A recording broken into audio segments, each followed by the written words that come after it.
जय बद्र विशाल। सज्जनों, स्वागत है आप सभी का मेरी नई वीडियो पे।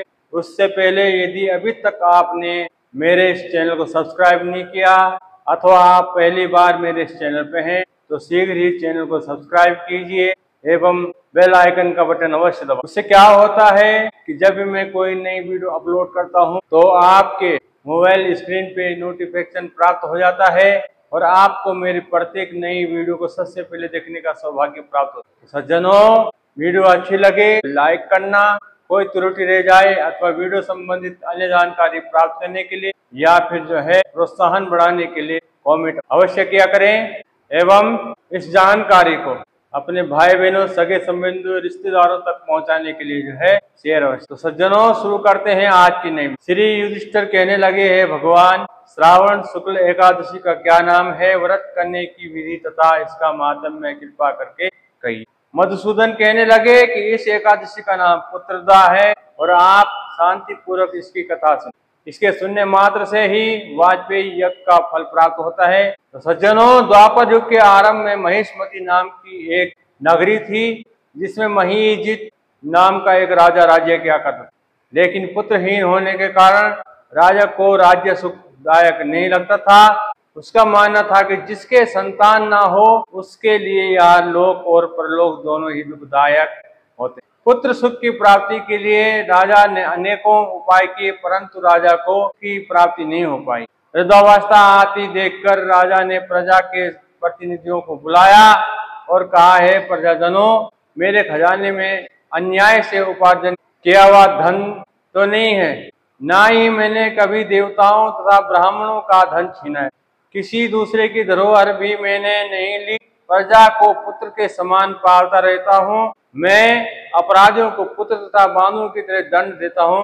कभी किसी से घृणा नहीं, सबको समान मानता हूँ। सज्जनों की सदा पूजा करता हूँ। इस प्रकार से धर्मयुक्त राज्य करते हुए भी मेरे पुत्र नहीं, सो मैं अत्यंत दुख पा रहा हूँ। इसका क्या कारण हो सकता? राजा महीजित की इस बात को विचारने के लिए मंत्री तथा प्रजा के प्रतिनिधि वन को गए और वहां बड़े बड़े ऋषि मुनियों के दर्शन किए। राजा की उत्तम कामना की पूर्ति के लिए किसी श्रेष्ठ तपस्वी मुनि को देखते फिरते रहे। एक आश्रम में उन्होंने एक अत्यंत वयोवृद्ध धर्म के ज्ञाता, बड़े तपस्वी परमात्मा में मन लगाए हुए निराहार जितेंद्रिय अवधेतात्मा, जित क्रोध सनातन धर्म के गूढ़ तत्वों को जानने वाले समस्त शास्त्रों के ज्ञाता महात्मा लोमस मुनि को देख, जिनका कल्प के व्यतीत होने पर एक रोम गिरता था। सबने जाकर ऋषि को प्रणाम किया तो उन लोगों को देखकर मुनि ने पूछा कि आप लोग किस कारण से यहाँ आए। निसंदेह मैं आप लोगों का भेद करूंगा। मेरा जन्म केवल दूसरों के उपकार के लिए ही हुआ है, इसमें कोई संदेह नहीं है। लोमस ऋषि के ऐसे वचन सुनकर सब लोग बोले, महर्षि, आप हमारी बात जानने में ब्रह्मा से भी अधिक सामर्थ्य, अतः आप हमारे इस संदेह को दूर कीजिए। महिष्मतीपुरी का राजा धर्मात्मा महीजित प्रजा का पुत्र के समान पालन करता, फिर भी वह पुत्रहीन होने के कारण दुखी है। उन लोगों ने आगे कहा कि हम लोग उसकी प्रजा हैं, अतः उसके दुख से हम भी दुखी। आपके दर्शन से हमें पूर्ण विश्वास है कि हमारा यह संकट अवश्य दूर हो जाए, क्योंकि महान पुरुषों के दर्शन मात्र से अनेक कष्ट दूर हो जाते हैं। अब आप कृपा करके राजा के पुत्र होने का उपाय बताएं। यह वार्ता सुनकर ऋषि ने थोड़ी देर के लिए नेत्र बंद कर लिए और राजा के पूर्व जन्म का वृत्तांत जानकर कहने लगे, यह राजा पूर्व जन्म में एक निर्धन वैश्य था। निर्धन होने के कारण इसने कई बुरे कर्म भी किए। यह एक गांव से दूसरे गांव व्यापार करने जाया करता। एक समय ज्येष्ठ मास के शुक्ल पक्ष की द्वादशी के दिन मध्याह्न के समय जबकि वह 2 दिन से भूखा था, एक जलाशय पर जल पीने गए। उसी स्थान पर एक गाय जल पी रही थी।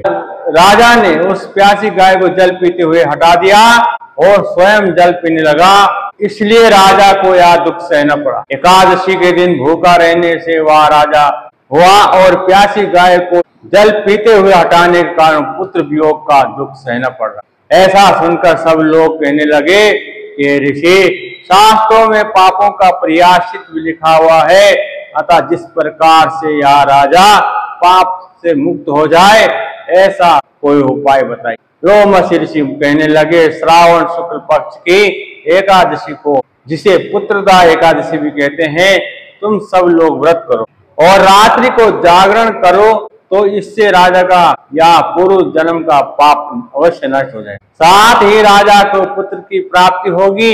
लोमश ऋषि के ऐसे वचन सुनकर मंत्रियों सहित सारी प्रजा नगर को वापस लौट आई और जब श्रावण शुक्ल एकादशी आई तो ऋषि की आज्ञा अनुसार सबने पुत्रदा एकादशी का व्रत और जागरण। तत्पश्चात द्वादशी के दिन इसके पुण्य का फल राजा को दिया गया और उस पुण्य के प्रभाव से रानी ने गर्भ धारण किया।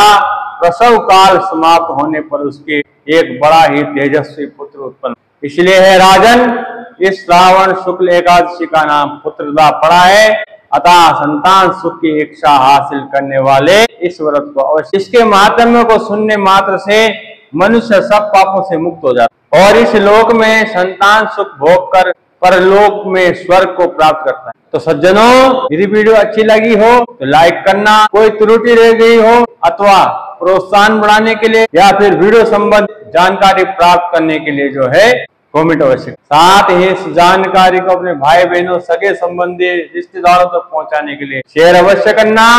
और यदि अभी तक आपने मेरे इस चैनल को सब्सक्राइब नहीं किया है तो देर मत कीजिए, चैनल को सब्सक्राइब कीजिए एवं बेल आइकन का बटन अवश्य दबाएं। उससे क्या होता है कि मैं जब भी कोई नई वीडियो अपलोड करता हूँ शीघ्र ही आपके मोबाइल स्क्रीन पे नोटिफिकेशन प्राप्त हो जाता है और आपको मेरी प्रत्येक नई वीडियो को सबसे पहले देखने का सौभाग्य प्राप्त हो। तो सज्जनों, मिलेंगे शीघ्र नई वीडियो के साथ में, तब तक के लिए जय सिया राम, जय बद्री विशाल। आपने जो है मेरा संपूर्ण वीडियो देखी है उसके लिए आपको बहुत बहुत धन्यवाद अभिवादन करता हूँ। इसी तरह से मेरे इस चैनल पे जुड़े रहना। धन्यवाद जी।